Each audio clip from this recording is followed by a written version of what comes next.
there guys, this is Obsidian Chill. Got another video for you today. And with myself taking a break at the beginning of World of Flashpoint, it probably wasn't the most advisable thing I could have done, considering there's like 50 feats associated with this DLC episode. So I've been kind of left playing a lot of catch-up, which isn't the easiest thing to do now that everyone's kind of burnt out in this DLC. Not a lot of people are playing. They all got the feats, in the first few weeks. And now, a month later, no one's playing or no one wants to do feats.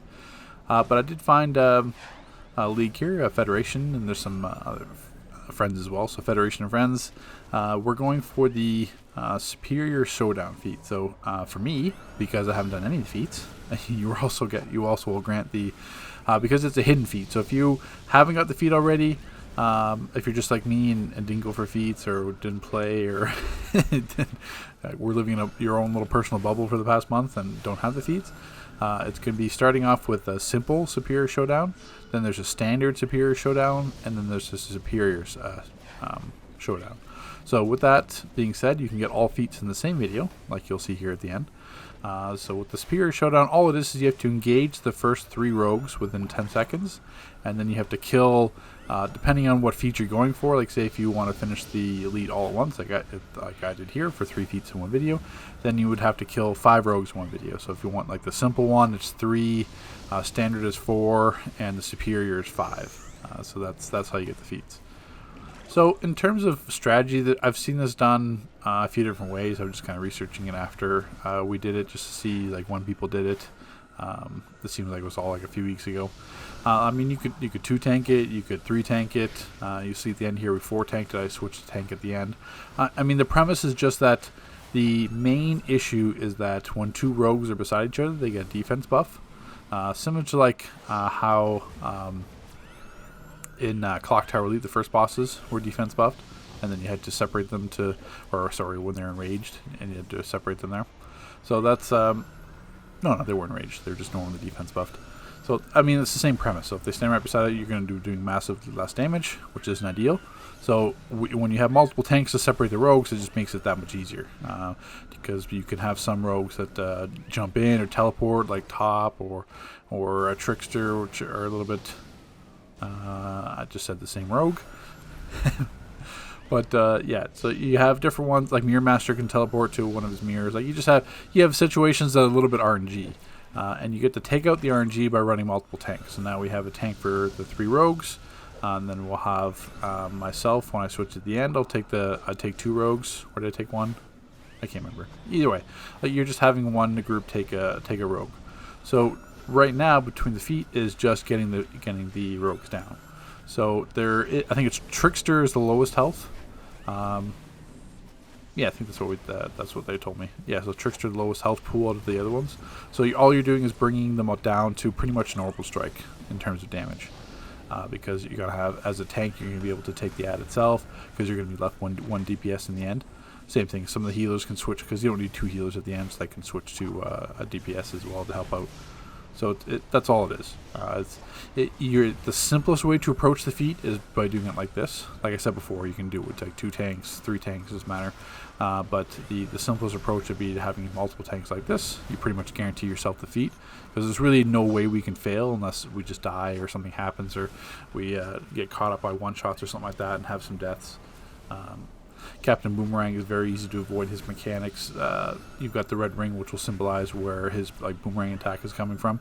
The only attack that will kill from Captain Boomerang basically will be his hammer throw. Ironically, it's a hammer throw in terms of not his boomerang. He also has a bit of a charge. You can see the charge animation. See right there, depending on when you're watching this video, or depending if I clip the video.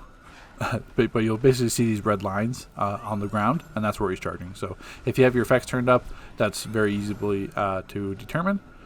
Captain Cold, really, he's got his area effect zone. You can get hit by the ice balls. They're not really going to kill you with the ice balls, but it's just burst damage. Same thing with Heat Wave. You just don't want to be standing in his line of sight, because he's going to fire multiple balls. Mirror Master can teleport to any of the prismatic mirrors, so he can get behind you. Same thing. Trickster can be... I keep thinking Trickster and Top. I'm pretty sure there's 2 different rogues. I mean, the top is just going to spin. He's got his like tornadoes. And then the Trickster has his various effects as well. I'm trying to see in the video from the rogue names. But quote me if I'm wrong, but pretty sure there's a Trickster on top. But I don't want to sound like retarded in my video, just making you things. It shows how it just shows my understanding of the raid when I can't even name the bosses. But that's all it is. So you have tanks on opposite sides. You can see the mini map there in the top right, how we're separating the bosses on either side. We're just kind of going from 1 to 1 while doing less damage on Trickster because it's health pool. Mirror Master has some splitting, so we end up killing some of the mirrors. But I mean, you can leave the mirrors if you want. And then basically that's it. It just gets us to a point where we're at a comfortable, where all the health bars are pretty much at a sliver. I switch to tank. I grab. So at this point, the other tanks have single target pulls. I have an AoE pull just because I'm taking what's left. So they'll each have a boss, and I'll have the leftover bosses. That's why I stick with AoE. And that's pretty much it. Once you get that down, it got to the point where we just drop an orbital strike and we get it. So like I said, if you're looking for the easiest approach for this feat, and it's pretty much a skill point, because the simple superior, the simple showdown is 25 feat points, the standard is 25 feat points, and the superior is 50. So if you're looking for a way to pretty much guarantee you a skill point, like I said, it's pretty much impossible to fail unless there's deaths along the way. It's putting a group setup like this. So like I said before, you can't really complain with an easy skill point. And we'll leave it like this. So take care, guys. Well, I'll put some copyright free music that's most likely going to suck for the rest of the video, and we'll see you in the next one. Take care, guys. Thanks for watching.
feat. Guys, I got the feat.